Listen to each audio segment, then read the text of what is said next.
Okay.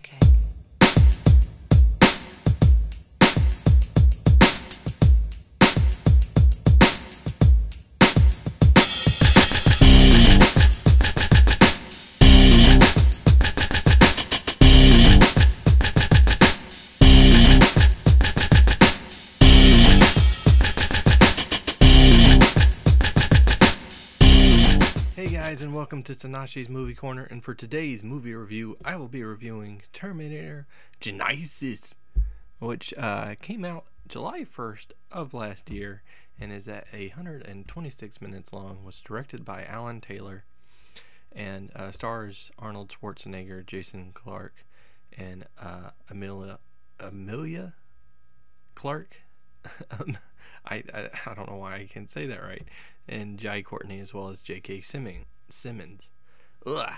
Look, okay, forgive me. I'm a little sick right now, so I apologize. And I have a speech problem anyway, so anyway, getting into this movie, which is actually the 5th movie in the Terminator series. When John Connor, leader of the human resistance, sends Sergeant Kyle Reese back to 1984 to protect Sarah Connor and safeguard the future, an unexpected turn of events creates a fractured timeline. Now, this movie has gotten majorly crapped on. Honestly, it just, from the reviews I've seen, it doesn't seem like a lot of people like it, and I can understand why to an extent. But I will say up front, this movie, going into it, I wasn't sure just how much it would appeal to me at all. The other series of movies, well, I didn't mind them. I don't love them as much as everybody does. I think my favorite one is actually the first one, which is funny because if you look at the first one versus all the others, it's more of a horror type movie, more so than the others, which are more action based and have more of the sci-fi elements to it. But in any case, so I'd gone into this movie, I was a little skeptical. I'd seen the trailers and I'd heard about the trailers revealing too much, which, yeah, I'll get into that in a little bit. But I want to say up front, I didn't hate this movie. Sorry, I just didn't. I didn't hate this movie. Arnold Schwarzenegger, I think, is great. I actually really liked him. I really liked him in this. I liked, just that character, seeing that character again. He really did that, and he adopted a few things, added a few things to it, which was really cool. Talking about the T-800, and of course they kind of address his age in it and how that works, which I thought was cool that they did that. So I really liked him, and I really liked Amelia Clark as Sarah Connor. Does she live up to the other Sarah Connors? Yeah, no, not really. But I don't know. She kind of, I think she did a good enough job embodying that character. I think she did bring something to that character. So, is she the best? Does she give the best performance with it? Probably not, but I think she did a good enough job with it. Now, having Jason Clarke as John Connor, he didn't really bring anything to it, but he didn't really take much away from the role either. John Connor hasn't had much to really go with his character, unless you go with Terminator Salvation, which a lot of people don't want to. So there's not really much to compare to him, so I thought he was fine. He's passable. And then you have Jai Courtney as Kyle Reese, and a lot of people really dislike Jai Courtney with a passion. Again, here, he was fine.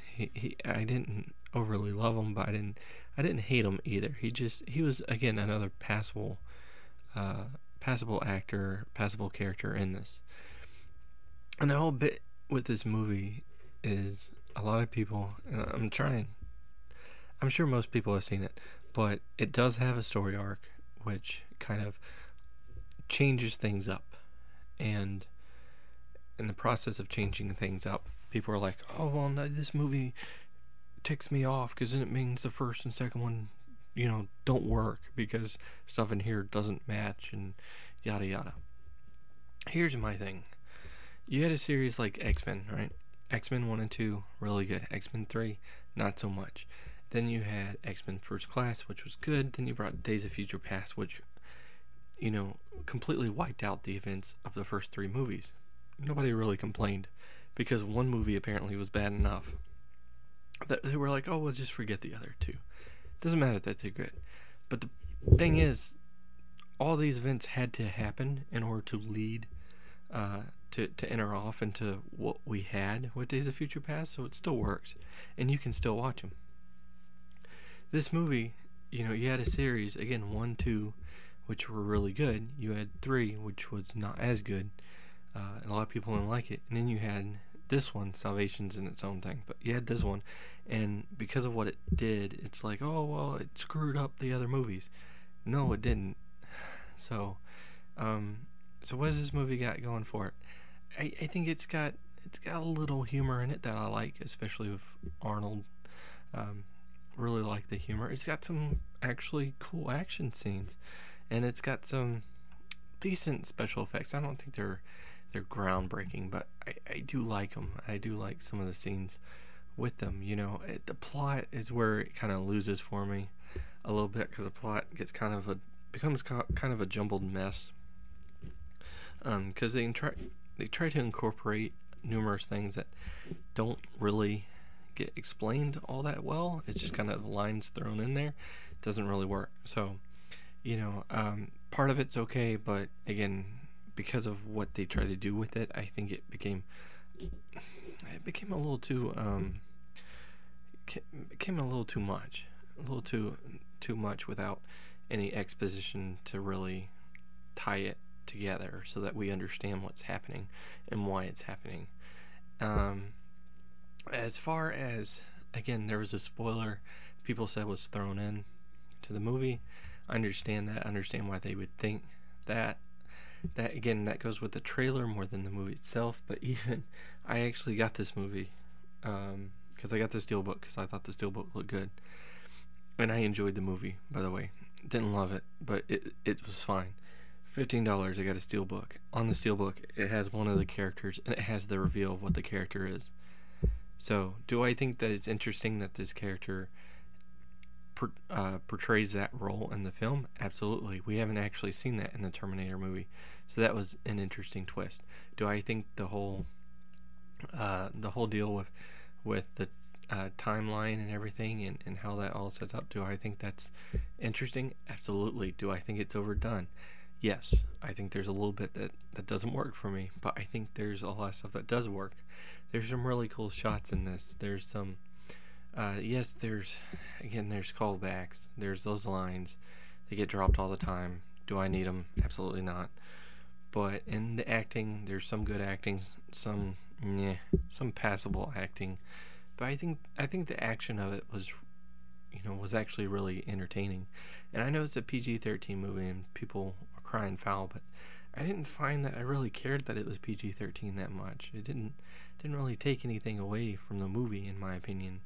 So, giving it a rating though, 1 through 10, I'm gonna go and give it a 5.5 out of 10.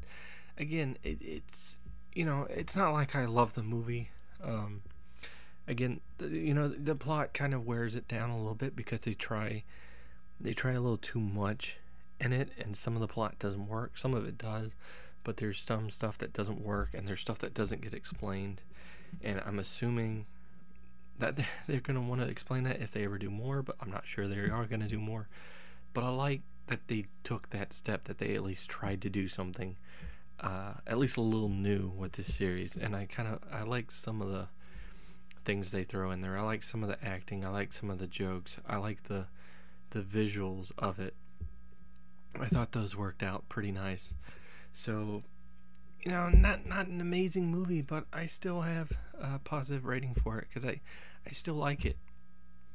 So, and I'm not a huge Terminator fan in general, but I do find merit in this movie. But anyway, so that's my opinion on it. But what did you guys think? Go ahead and comment below and let me know. Hopefully you enjoyed this vid. Click that like button, share, subscribe to my channel. Yeah, coughing. So I'm already. You can tell I'm sick. Anyway, so yeah, hopefully you enjoyed that. And then until next time, peace. I'll be back. Oh, that was terrible.